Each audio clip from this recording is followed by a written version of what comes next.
Hello hi. അപ്പോൾ ഇന്ന് കറി വെക്കാൻ വേണ്ടിയിട്ടുള്ള കുടംപുളി പറിക്കാനുള്ള തിരക്കിലാണ്. കുടംപുളി ഹണ്ടിങ് ആണ്.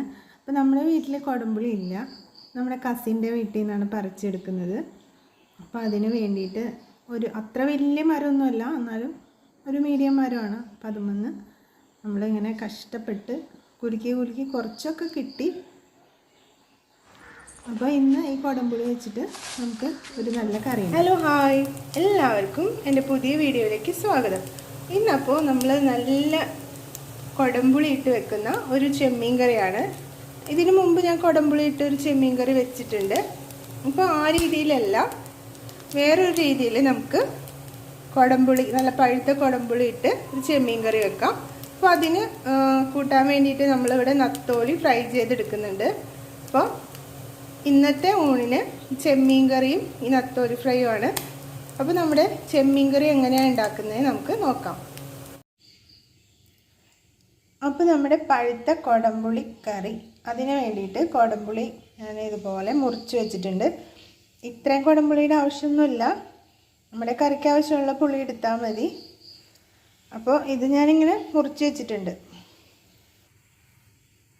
അപ്പോൾ കുടംപുളി കറി ഉണ്ടാക്കാൻ വേണ്ടിയിട്ട് ഞാനൊരു ചട്ടി വെച്ചിട്ടുണ്ട്. ഇന്ന് ഉണ്ടാക്കുന്നത് പെട്ടെന്ന് തന്നെ നമുക്ക് ചെയ്തെടുക്കാൻ പറ്റുന്ന കറിയാണ്.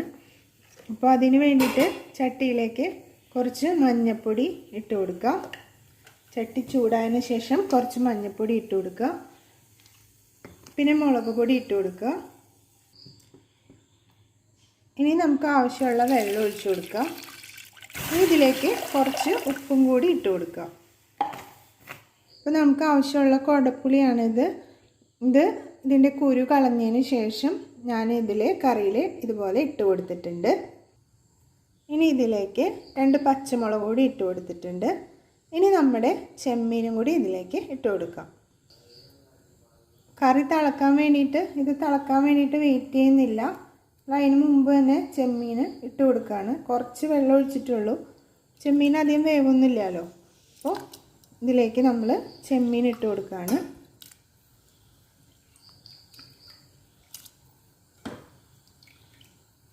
അപ്പോൾ മഞ്ഞൾപ്പൊടി, ഉപ്പ്, മുളക് പൊടി, പച്ചമുളക്, കുടംപുളി, പിന്നെ ചെമ്മീൻ.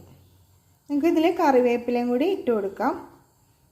എന്നിട്ട് ഇതിന് നന്നായിട്ടൊന്ന് തിളപ്പിച്ചെടുക്കാം. കുറച്ച് വെള്ളം ചേർത്തിട്ടുള്ളൂ. ഇത് ഇതിൽ കിടന്ന് നന്നായിട്ടൊന്ന് തിളച്ച് വരണം. ഇത് തിളയ്ക്കാൻ വേണ്ടിയിട്ട് നമുക്ക് വെയിറ്റ് ചെയ്യാം. അപ്പോൾ ഇത് തിളയ്ക്കുന്ന സമയം കൊണ്ട് ഞാൻ കുറച്ച് തേങ്ങ ചിരവി എടുത്ത് അടിച്ചിട്ടുണ്ട്. ഇനി ഇതിൻ്റെ പാല് നമുക്കെടുക്കാം. ഇപ്പോൾ നമ്മുടെ കറി നന്നായിട്ട് തിളച്ച് വറ്റിയിട്ടുണ്ട്. അതിലേക്ക് അടിച്ചു വെച്ച പാല് ഒഴിച്ചു കൊടുക്കാം. എന്നിട്ടൊന്ന് നന്നായിട്ടൊന്ന് മിക്സ് ചെയ്തെടുക്കാം.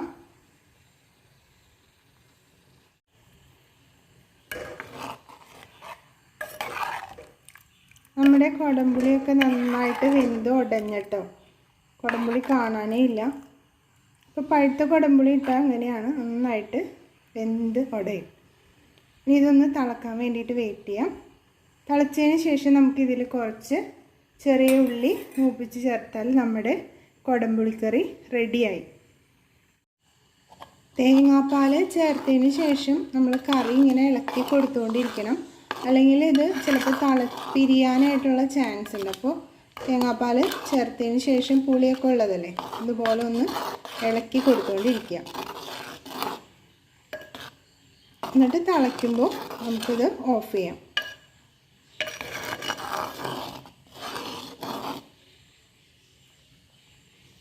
തിളച്ച് വരുന്നുണ്ട്.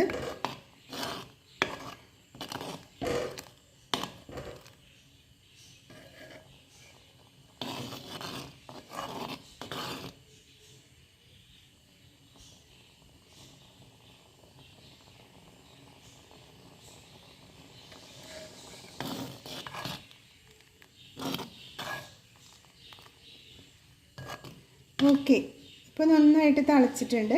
ഇനി നമുക്ക് നമ്മുടെ കറി ഓഫ് ചെയ്യാം. ഇനി ഇതിലേക്ക് നമുക്ക് കുറച്ച് ചുവന്നുള്ളി മൂപ്പിച്ച് ഇട്ട് കൊടുക്കാം.